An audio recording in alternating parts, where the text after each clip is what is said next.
Assalamualaikum warahmatullahi wabarakatuh.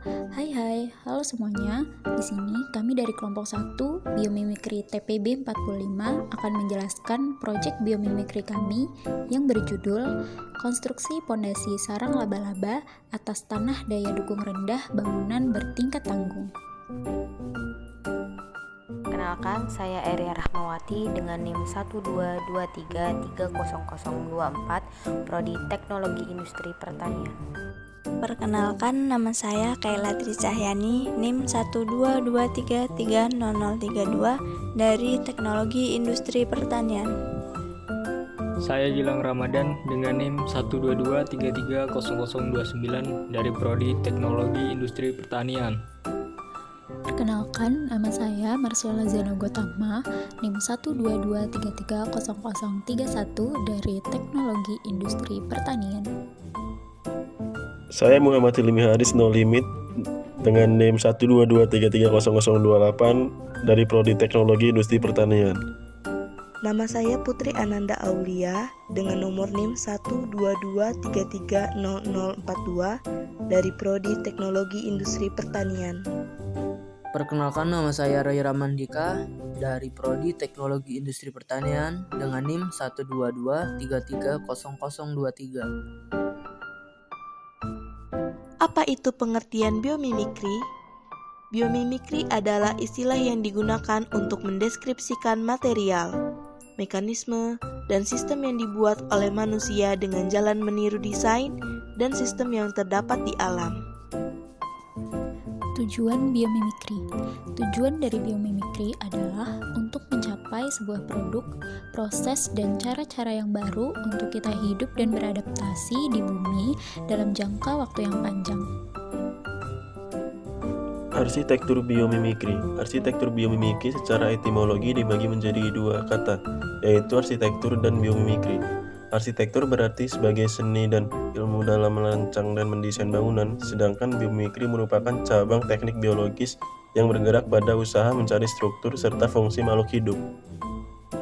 Laba-laba adalah sejenis hewan berbuku-buku dengan 2 segmen tubuh, 4 pasang kaki, tak bersayap, dan tak memiliki mulut pengunyah. Semua jenis laba-laba digolongkan ke dalam ordo dan dimasukkan ke dalam kelas Archida. Laba-laba, kalajengking, ketonggeng, dan tungang berada di kelas yang sama. Jaring laba-laba atau sarang laba-laba adalah struktur yang dibuat oleh laba-laba dari sutra laba-laba berprotein yang dikeluarkan dari pemitalnya. Umumnya dimaksudkan untuk menangkap mangsanya. Serat laba-laba juga bisa ditarik hingga 40% melampaui panjang aslinya tanpa putus. Dengan ukuran dan berat yang sama, benang laba-laba lebih kuat dibandingkan baja dan tulang, serta 2 kali lebih elastis daripada nilon. Berikut ini adalah pondasi sarang laba-laba. Pondasi konstruksi sarang laba-laba yang biasa disebut KSLL merupakan pondasi plat beton pipih yang di bawahnya diperkuat dengan rip-rip tegak menggunakan sistem perbaikan tanah di antara rip-rip. Pondasi KSLL memiliki tingkat kekuatan yang dapat meningkatkan keamanan. Konstruksi sarang laba-laba. KSLL merupakan sebuah sistem kombinasi yang lahir sebagai sistem baru dengan bentuk yang sederhana, mengubah suatu ketebalan tertentu di atas lapisan tanah teratas yang kokoh dan tegar. Semua konstruksi direkayasakan untuk bertumpu pada tanah harus didukung oleh pondasi. Bentuk dan sistem konstruksi KSLL dapat digambarkan sebagai lapisan batu karang yang tebal sehingga memiliki kekuatan dan daya dukung yang tinggi. Inovasi KSLL. Tanah mempunyai peranan yang penting pada suatu lokasi pekerjaan konstruksi. Tanah adalah pondasi pendukung suatu bangunan. Mengingat hampir semua bangunan itu dibuat di atas tanah atau di permukaan bawah tanah, maka perlu dimuatkan pondasi yang dapat memikul beban bangunannya. Tinggi rendahnya bangunan bertingkat tanggung, contohnya seperti rumah bertingkat 1 atau 2. Konstruksi sarang laba-laba disesuaikan rip-rip, yaitu berbentuk kotak dan terdapat sekat yang akan menyerupai sarang laba-laba. Tekstur tanah. Tekstur tanah apapun sebenarnya bisa digunakan untuk membangun pondasi di atas tanah. Alat atau konstruksi untuk meneruskan gaya tersebut lapisan tanah yang mampu memikul gaya itu sepenuhnya.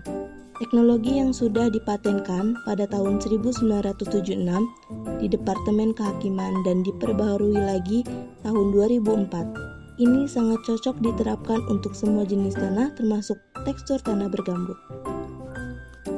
Konstruksi sarang laba-laba.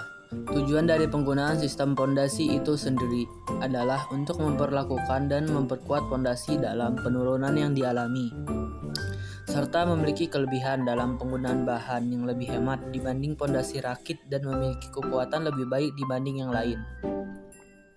Fungsinya adalah sebagai pondasi dinding tangga, slope atau balok-balok, dan sebagai konstruksi pengaman terhadap kestabilan tanah. Sekian penjelasan materi dari kami. Terima kasih.